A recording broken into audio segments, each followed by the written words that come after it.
Leo, this is for you. January 8, 2025. Sa mga Leo, nabibigyan ng message mula sa araw na to, January 8, 2025. Ang una niyong message is all about sa inyong pag-ibig. Okay? At ito ay, ang kalahati nito ay ni-reverse ko na at ang kalahati nito ay naka-upgrade, guys. So, titignan natin ang inyong message. Ito ay yes or no message about sa inyong pag-ibig o nararamdaman, guys. Okay?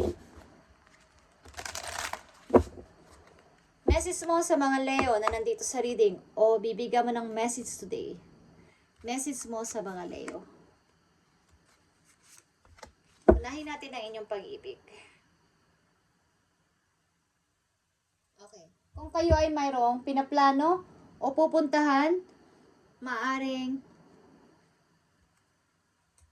gagawin o susubukan o pupuntahang tao is something, rethink.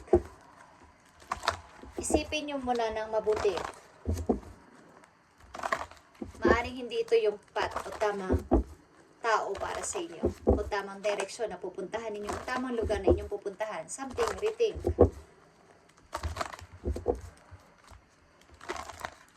Tingnan natin about sa inyong pag-ibig, guys. Yes or no ito? Leo, about muna sa inyong pag-ibig. Yeah. Maaaring meron sa inyong nanunuyo o gusto manligaw o meron kayong natitipuhan but something na hindi nyo muna ito binibigyan ng pansin o ini-snap-snap nyo muna. Okay, tingnan natin ang unang message for you. Leo, yes. Fulfilling your desires, being refreshed, moving. Hey guys, at meron dito mga gift. Something, ilan sa inyo ikakasal, guys. Something. Meron sa inyong magigift because kayo ay ikakasal. Marami itong regalo. Maaaring ito yung gusto mong person o gusto mong gawin. Maaaring sasama ka sa person na to. Yeah. Past life relationship. You have known each other before. Maaaring matagal mo na tong kakilala o matagal na kayo nag-uusap o matagal na kayo magkarelasyon. At maaaring first love. Okay, something, nung nakita mo ang person na to ay parang kilala na siya ng iyong puso. So, maaaring sasama ka sa person na to, Leo. Ito ay past life relationship. Maaaring kilala nyo ng isa't isa sa inyong puso, soul connection ito, Leo. Okay. Second message is no. Heavy energy. Black way down by worry.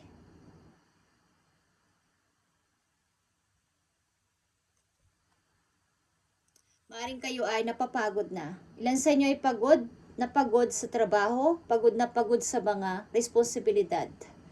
Okay? Punong-puno ng worries. Nakikita nyo ang love first. Love yourself first. Your self-respect makes you more romantically attractive. Ilan sa inyo ay nawawalan na ng time sa sarili. O ang ilan sa inyo ay hindi ko sinasabing lahat is may kakoneksyon sa isang tao may asawa na or involved kayo sa third party. Punong-puno kayo ng worry because of this. Okay. So, mag-move on na tayo, guys. Okay, yan ang inyong pag-ibig, guys. Okay. So, ilan sa inyo ay lilipat kasama ang tao na to na inyong pinili? Sapagkat, yeah. Kilala nyo ng isa't isa, kilala mo na siya sa iyong puso. Tignan natin ang maaari ninyong situation at maaari ninyong message today, January 8, 2025. Sa mga Leo, nabibigyan ng message today is makinig lang kayo kung gusto ninyo, guys. Kung ayaw ninyo is, huwag na kayo mag-comment ng hindi maganda. Okay, Leo? Tignan natin ang message for you. I need 3 message dito sa mga Leo. At sana ay maganda ang pasok ng bagong taon sa inyong lahat, guys, sapagkat kayo ay puno-puno ng money. Okay? Maaaring kayo ay maganda ang trabaho ng ilan sa inyo at mananagana o sagana sa pera. Something na okay naman sa money, yan ibig ko sabihin. Ilan sa inyo ay i-enjoy lang sa pagiging single muna at sa inyong trabaho o sa pag-iipon. Okay, Leo? Ilang mga Leo na nandito sa reading. Tingnan natin ang message for you, Leo. January 8, 2025. I-welcome nyo na sa puso ninyo ang 2025, guys. At i-forget na ang mga nangyaring mga bad memories, bad na naranasan last year o mga nakaraan taon, sapagkat ang mahalaga ay ngayon. Ang mahalaga ay yung ngayon. Okay, yan ang ilalagay nyo sa utak ninyo, is ang mahalaga ay yung ngayon at magpatuloy. Okay, lingonin lang, ba't huwag bumalik? Yeah. Ang mahalaga ay ngayon, tama ng away. Okay, ito ay 5 of Wands, is nakikita ninyo ito is pag-uusap na lang. Tama na yung pag-competition, pag-rival o something rival sa something pakikipag-away sa mga pamilya, relatives, or sa mga o sino-sinong taong involved sa inyo na may nakasamaan kayo ng loob, is pwede naman mag-usap na lang ng maayos. Okay, Leo. Nandito ang Ace of Swords. Sa pagpapasimula pa lang ng inyong message ay kayo ay clear na ang mind sa pagpapasya. Tapos na. Okay? Nakasurvive na ako. Tama na. Alam ko na yung nangyari. Alam ko na yung totoo. Hindi nyo na ako malilin lang o mapagsisinungalingan, because na kaya ko naman makasurvive. Yeah, judgment is here. Totally nakapag-decide na ako para mag-moving, para mag-decision sa bago kong path ng buhay ngayong 2025. Meron kayong tinapos maybe na relasyon o kasal. Ilan sa inyo, hindi man totally divorce, is umalis kayo sa isang kasal, sa isang relasyon. At mag-moving something change ng lugar ng inyong titirahan or bagong path ng buhay. Okay? And napagtagumpayan nyo to. Yung mga sakit, mga hirap na dinanas nyo last year maybe. Okay? Sa mga Leo. Tingnan natin ang message dito. The sun is here. Leo, your energy is here. Totally, I'm free. Okay? Finally nakalaya na ako, and para akong sinilang na muli. Isa kayong parang isinilang na muli. Yung isang bata na walang saplot, okay? At clean na clean. Totally. Nagsasaya sa nakita nyo inyong energy, Leo. Ito yung inyong happiness. Yeah, the Hierophant is here. Maaring ito ay problema sa family, problema sa buhay mag-asawa, at kayo ay totally nakalaya na dito. And napagdesisyonan nyo na umalis dito sa tahanan na to, sa pamilya na to, at nagkaroon na kayo ng kalayaan o magkakaroon na kayo ng kalayaan. Yeah? Meron kayong lovers sa malayo. Ilan sa inyo is may lovers sa malayong lugar? Guys, yeah, justice is here. Something na ito ba ay totoo? Ito ba talaga ang dapat kong gawin? Something na good and bad na decision, but ito ang nararapat. Kailangan ko mag-decide. Dahil mahal ko ang person na to. May mahal kayo sa malayong lugar, Leo, at ito may be ang inyong pipiliin. Ilan sa inyo ay lalayo sa inyong naging relasyon, at ito na inyong final decision. Final na decision. Okay, Leo. Tingnan pa natin ang mga message for you o something advice para sa inyo ng inyong guides.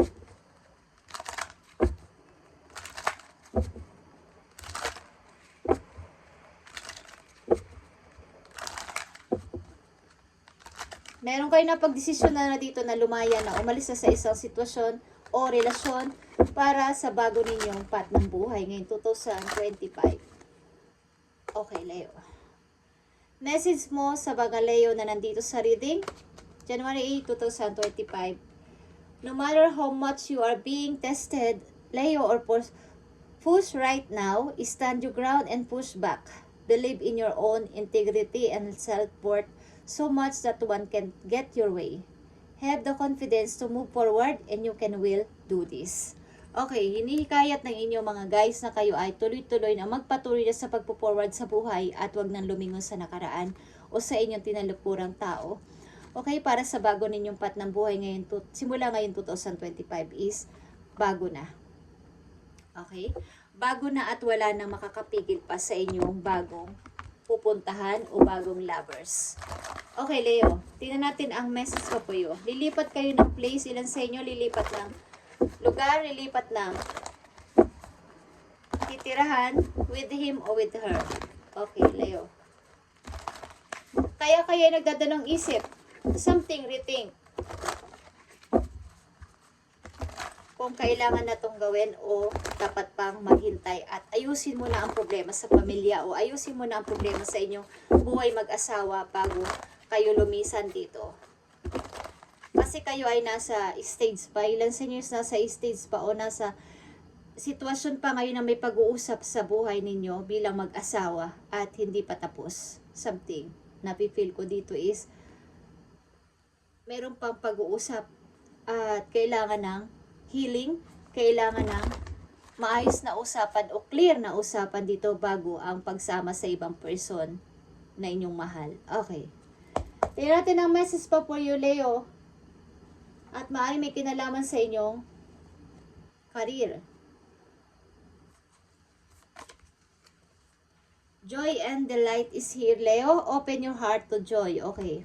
Magsaya ka sapagkat ikaw ay maaaring matagal mo nang pinagtitiisan ang relasyon na to. At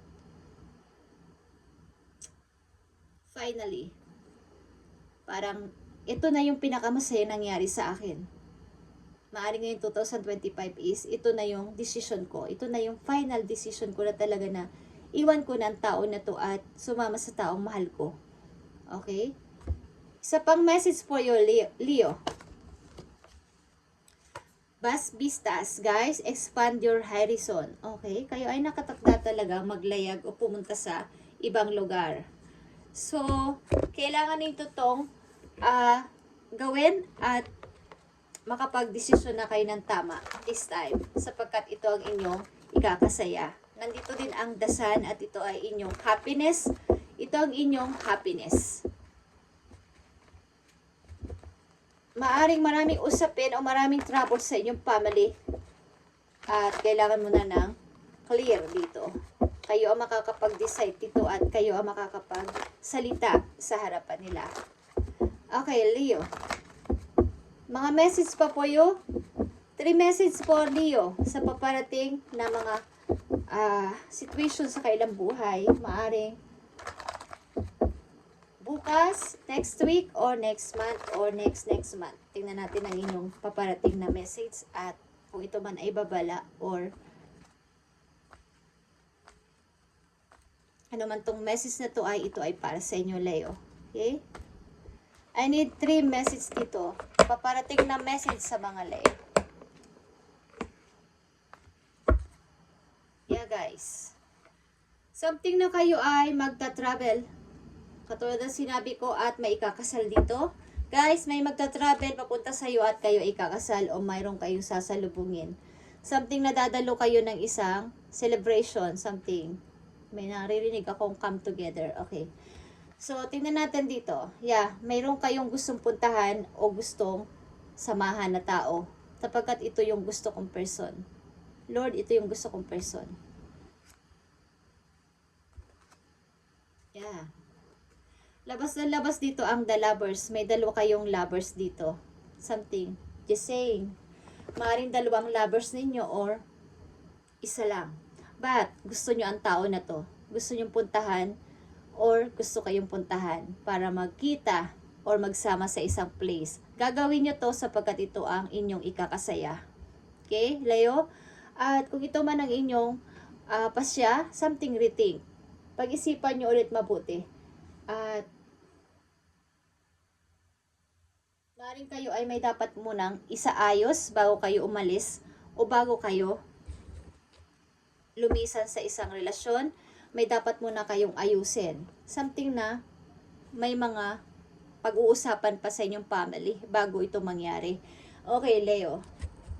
At ito ang inyong message today, guys. But, nakikita ko dito ang inyong kaligayahan sa puso sapagkat mahal nyo ang person na to na inyong pipiliin. But kayo ay nagdadalong isip pa din. Something na pinag-iisipan ninyong maputi o iniisip nyo na sa ngayon. Okay, Leo. Thank you and God bless sa inyong lahat, guys. At i-update natin to sa mga susunod pang araw. Thank you and God bless, Leo.